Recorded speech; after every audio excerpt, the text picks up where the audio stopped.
Hello दोस्तों, welcome back to the channel. आज के इस वीडियो में हम लोग डेटाबेस के एक इम्पॉर्टेंट कॉन्सेप्ट डीडीएल और डीएमएल के बारे में जानेंगे। अगर वीडियो पसंद आए आपको तो लाइक और सब्सक्राइब करना ना भूलें। तो चलिए फटाफट से शुरू करते हैं। डीडीएल और डीएमएल ये एसक्यूएल कमांड की दो मेन कैटेगरीज हैं। डीडीएल का मतलब होता है डेटा डेफिनेशन लैंग्वेज और डीएमएल का मतलब होता है डेटा मैनिपुलेशन लैंग्वेज। डीडीएल जो होता है वो डेटाबेस ऑब्जेक्ट्स पे काम करता है, यानी कि टेबल बनाना, डेटाबेस बनाना।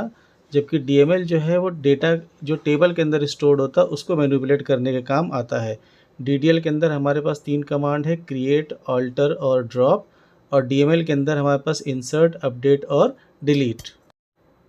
तो सबसे पहले हम लोग क्रिएट कमांड को उठाते हैं। क्रिएट कमांड से हम लोग डेटाबेस भी बना सकते हैं और टेबल भी बना सकते हैं। डेटाबेस बनाने का कॉन्सेप्ट बहुत इजी है। क्रिएट डेटाबेस और डेटाबेस का नाम लिखिए और डेटाबेस आपका बन के तैयार हो जाएगा, जैसे क्रिएट डेटाबेस माई प्रोजेक्ट।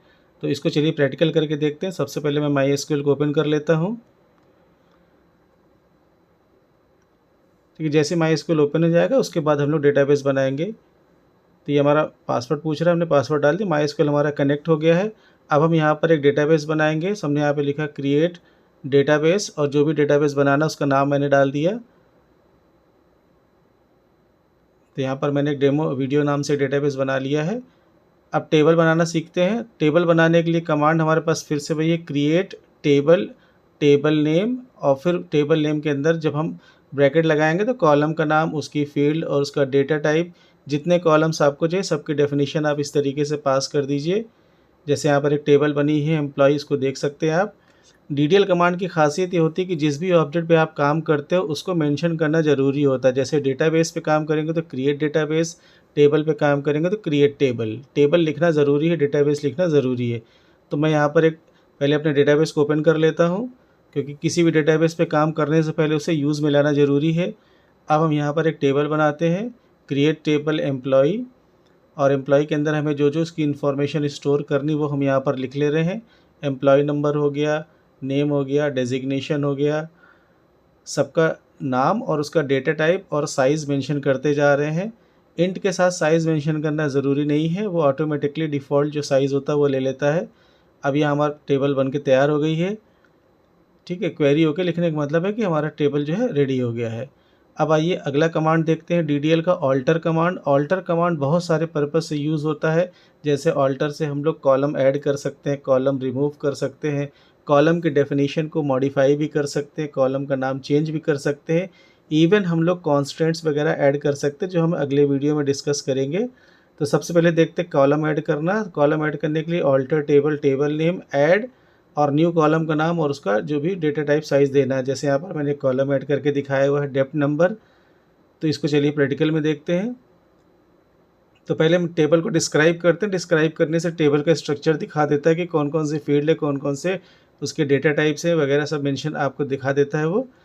तो हम यहाँ पर एक कॉलम ऐड करते हैं, ऑल्टर टेबल एम्प्लॉय ऐड, और यहाँ पर डेप्थ नंबर इंटीजर। मैंने डिपार्टमेंट नंबर नाम का कॉलम ऐड किया। अब दोबारा से हम टेबल को डिस्क्राइब करेंगे तो आप देखेंगे कि यहाँ पर डेप्थ नंबर एक कॉलम ऐड हो गया है। ठीक है, एक और कॉलम ऐड करके देखते हैं, alter table employ add location varchar.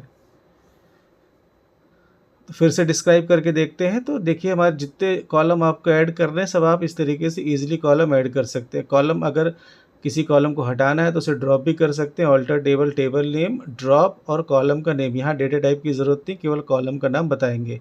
तो जैसे यहाँ पर मैंने डेप्थ नंबर को ड्रॉप किया, तो आप किसी भी कॉलम को ड्रॉप कर सकते हो। मैंने यहाँ पर लिखा alter table employ drop location. और अब हम डिस्क्राइब करेंगे तो हमारे टेबल के स्ट्रक्चर से या उसके स्कीमा से हमारा जो लोकेशन कॉलम वो रिमूव हो गया है। अब आइए मॉडिफाई करके देखते हैं, क्योंकि ऑल्टर के बहुत सारे पर्पज़ है। तो अब मॉडिफाई करके देखते हैं। मान लीजिए कि हमें किसी कॉलम का डेटा टाइप का साइज़ बढ़ाना है या किसी का डेटा टाइप चेंज करना है तो हम इजीली कर सकते हैं। इसके लिए मॉडिफाई लिखना पड़ेगा। तो करके देखते हैं इसको हम लोग।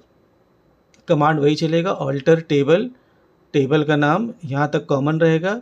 इसके बाद आपको बताना है कि मुझे मॉडिफाई करना है। नेम, वेयर केयर और साइज़ हमने कर दिया 40। मान लीजिए 20 साइज़ आपने पहले दिया था, तो कुछ नाम लेंदी हो गए जो नहीं आ पा रहे, तो आप उसकी साइज़ बढ़ा सकते हो। इवन आप डेटा टाइप भी चेंज कर सकते हो। बस ये ध्यान रखना है कि अगर डेटा पहले से भरा हुआ है और डेटा टाइप आप चेंज कर रहे हो तो जो चेंज डेटा टाइप है वो प्रीवियस डेटा के कॉम्पेटिबल होना चाहिए, ठीक है। यानी अगर आपने किसी में वैरकेर भर रखा और आप उसको इंटीजर में कन्वर्ट करोगे तो नहीं होगा वो। तो मैंने यहाँ पर सैलरी का डेटा टाइप मैंने चेंज करके उसको फ्लोट में कर दिया और डिस्क्राइब करके हम देख सकते हैं कि जो पहले डेटा टाइप हमारा इंटीजर दिखा रहा था अब वहाँ पर फ्लोट आ गया है, इंटीजर हट गया, नहीं हम पॉइंट्स वाली वैल्यू भी इसमें स्टोर कर सकते हैं। अब भाई कॉलम का नाम चेंज करके देखते हैं। कॉलम का नाम चेंज करने के लिए आपको चेंज यूज़ करना पड़ेगा, बाकी सिंटेक्स सेम टू सेम रहेगा। ऑल्टर टेबल, टेबल का नाम और उसके बाद चेंज लिखना है हमें, ठीक है। ऑल्टर टेबल एम्प्लॉई चेंज, उसके बाद हमें पुराने कॉलम का नाम देना जैसे नेम और उसका नया नाम क्या रखना है ई नेम और उसका डेटा टाइप हम यहाँ पर मेंशन कर देंगे। अब हम डिस्क्राइब करके अगर देखेंगे तो वहाँ पर नेम की जगह पर ई नेम हो गया है और उसकी साइज़ जो हमने मेंशन की थी वो साइज़ उसने ले लिया। इसके बाद हम लोग देखते हैं रिकॉर्ड ऐड करना है। तो रिकॉर्ड ऐड करना है यानी कि हमारा डीएमएल पार्ट शुरू हो गया है। तो डीएमएल पार्ट का पहला कमांड इंसर्ट है, तो इंसर्ट के थ्रू हम लोग रिकॉर्ड्स भर सकते हैं। मैंने पिछले वीडियो में भी इसको दिखाया था, अगर नहीं देखा तो पिछली वीडियो पे जाकर आप इसको देख सकते हो। और फिर से हम लोग ऐड करते हैं, सिंगल रिकॉर्ड ऐड कर सकते हैं, मल्टीपल रिकॉर्ड ऐड कर सकते हैं। बस ये ध्यान रखना है कि जितनी भी कैरेक्टर वेरकेर और डेट टाइप है इसको सिंगल कोट्स में देना है। अभी हम अपनी इस टेबल में एक और कॉलम ऐड करेंगे डेट ऑफ ज्वाइनिंग के लिए और उसका डेटा टाइप हम लोग डेट रखेंगे ताकि हम लोग हर तरह के डेटा को इंसर्ट करके यहाँ पर देख सकें। तो उसके लिए अभी पीछे सीखा था हम लोगों ने कॉलम ऐड करना, तो हमने यहाँ पर एक कॉलम ऐड कर लिया है और उसका डेटा टाइप हमने मेंशन कर दिया है, ठीक है। डीओजे नाम से हमने बना लिया है, उसका डेटा टाइप हमने डेट रख दिया है। अब हमारे जो टेबल का स्ट्रक्चर है वो कुछ इस तरीके से। अब इसमें डेटा भरते हैं, पहले सिंगल रिकॉर्ड भर के देखेंगे, इंसर्ट इनटू एम्प्लॉय वैल्यूज़। अब जिस ऑर्डर में कॉलम के नेम है उसी ऑर्डर में हम लोग वैल्यू मेंशन करेंगे। तो जो इंटीजर टाइप उसको डायरेक्ट लिखना है और जो वेरकेर है या डेट है उसको कोट्स में डालना है। तो यहाँ पर हमने एम्प्लॉय नंबर 1 डाल दिया, नेम आप कुछ भी मेंशन कर दीजिए, वहाँ पर जो भी आपको जिस भी एम्प्लॉय का रिकॉर्ड भरना है उस एम्प्लॉय का नाम डाल दीजिए, उसका डेजिग्नेशन मेंशन करिए, उसका सैलरी डाल दीजिए, डिपार्टमेंट नंबर किस में काम करता है वो डाल दीजिए और डेट ऑफ ज्वाइनिंग डीओजे को ध्यान भरते समय ध्यान रखना है कि पहले ईयर आएगा, फिर मंथ आएगा, फिर डेट आएगा, कोट्स के अंदर आएगा क्योंकि डेट टाइप है। सारा भरने के बाद हम ब्रैकेट क्लोज करके सेमीकोलन लगाएंगे तो हमारा रिकॉर्ड फिल हो जाएगा। रिकॉर्ड्स को देखने के लिए हम लोग सेलेक्ट स्टार फ्रॉम एम्प्लॉय करेंगे। टेबल से डेटा को रिकॉर्ड देखने के लिए, सारे रिकॉर्ड्स को देखने के लिए हम लोग इसी कमांड का यूज़ करते हैं। तो यहाँ पे दिखा रहा है कि जो रिकॉर्ड अभी हमने इंसर्ट किया वो यहाँ पर फिल हो गया है। अब हम लोग क्या करेंगे, मल्टीपल रिकॉर्ड्स को ऐड करके देखेंगे। जैसे इस तरीके से हमने एक रिकॉर्ड भरा, अगर एक ही इंसर्ट कमांड से आप कई रिकॉर्ड भरना चाहते हो तो भी आप आसानी से कर सकते हो। बस करना क्या है, जब पहला रिकॉर्ड मेंशन हो जाए तो कॉमा करके फिर पैरेंथेसिस के अंदर दूसरे रिकॉर्ड को, तीसरे रिकॉर्ड को, जितने रिकॉर्ड आपको भरने आप यहाँ पर भर सकते हो। जैसे यहाँ पर मैंने आगे 2 रिकॉर्ड इसमें और जोड़ दिए हमने। बहुत सिंपल है, पहले प्रीवियस तरीका ही है जैसे कर रहे थे। बस जब एक रिकॉर्ड जैसे आपने भर दिया, अब ब्रैकेट बंद करके कॉमा लगाइए, कॉमा लगाने के बाद फिर अगला रिकॉर्ड भरिए। आप चाहे तो मल्टीपल लाइन्स में भी भर सकते हैं क्योंकि जब तक सेमीकोलन नहीं लगाओगे तब तक कमांड आपका एग्जीक्यूट करेगा नहीं। आप नेक्स्ट लाइन पर आकर के अगले रिकॉर्ड को भर सकते हो। इस तरीके से आप जितने डेटा चाहो उसमें भर सकते हो, ठीक है। तो एम्प्लॉय नंबर 2 और एम्प्लॉय नंबर 3, तो पहले 1 भरा था, 2 और 3, 3 रिकॉर्ड्स हम यहाँ पर भर दिए हमने।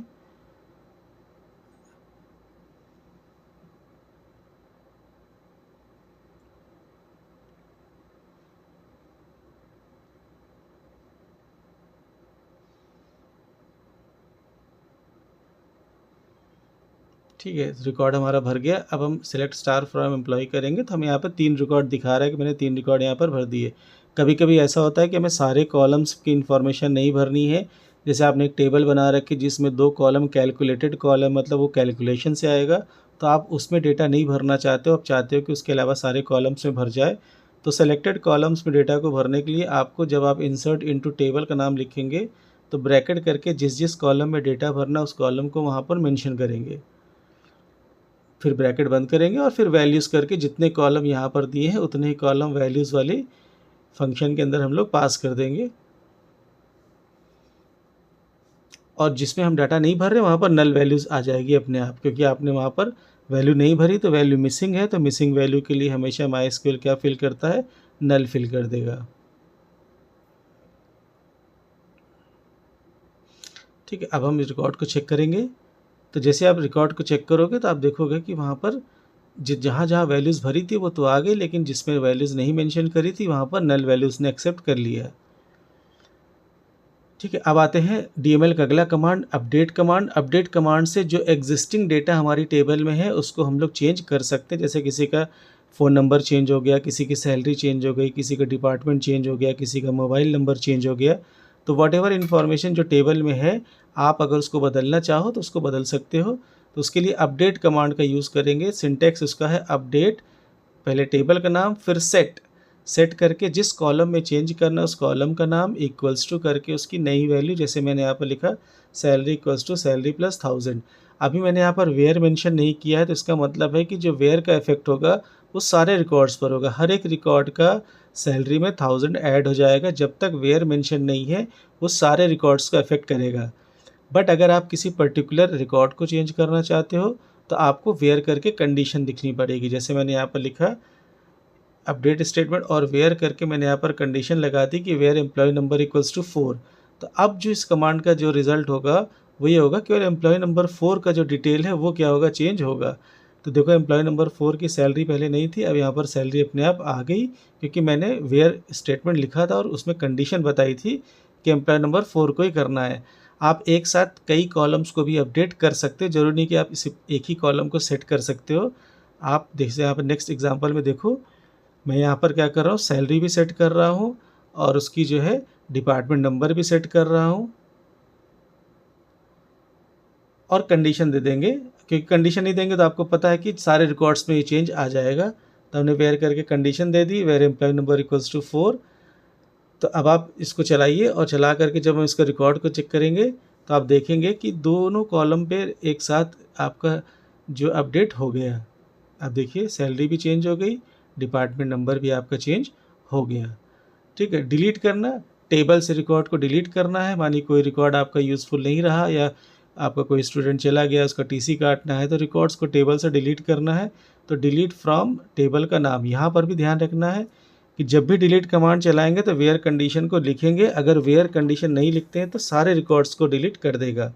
तो जैसे मैंने यहाँ पर पहले मैंने लिखा delete from employ where employ number equals to 4, तो आप देखेंगे एम्प्लॉय नंबर 4 का रिकॉर्ड क्या हो गया, डिलीट हो गया।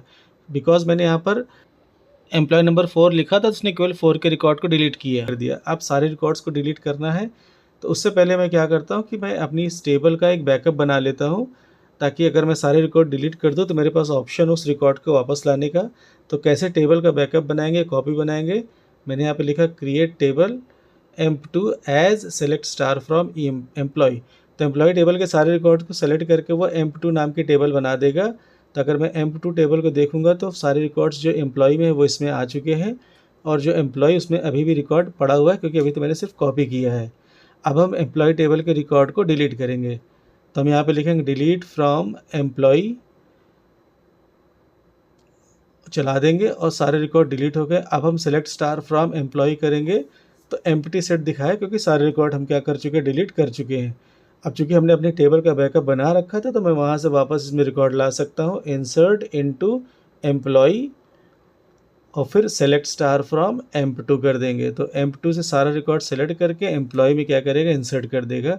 तो देखिए हमारे सारे रिकॉर्ड वापस आ गए। तो आप भी ध्यान रखिएगा जब भी आप डिलीट ऑल करें तो पहले उसको बैकअप बना लीजिए। टेबल से सारे रिकॉर्ड्स को डिलीट करने के लिए हम लोग ट्रंकेट कमांड का भी यूज़ कर सकते हैं। बस ये याद रखेंगे कि ट्रंकेट DDL का पार्ट है, तो जैसे ही आप ट्रंकेट से सारे रिकॉर्ड्स को डिलीट करोगे तो सारे चेंजेस परमानेंट हो जाते हैं, फिर आप उसे रोल बैक नहीं कर सकते। जबकि डिलीट कमांड को आप लोग रोल बैक कर सकते हो अगर ट्रांजैक्शन में एग्जीक्यूट कर रहे हैं। तो यहाँ कुछ की डिफरेंसेस है जो पहले मैंने डिस्कस कर लिया है कि DDL जो है वो स्कीमा पे काम करता है, स्ट्रक्चर पे काम करता है, DML आपका डेटा पे काम करता है। DDL ऑटो कमिट होता है, DML ऑटो कमिट नहीं होता है। DDL के अंदर क्रिएट, ऑल्टर, ड्रॉप और ट्रंकेट, और DML के अंदर इंसर्ट, अपडेट, डिलीट और सेलेक्ट। हालांकि सेलेक्ट DQL का पार्ट है लेकिन वो DML के साथ ही उसको यूज़ किया जाता है। आई होप इस वीडियो से आपको DDL और DML को समझने में आसानी हुई होगी। वीडियो पसंद आया हो तो लाइक, शेयर और सब्सक्राइब करना ना भूलें। Thank you for watching this video.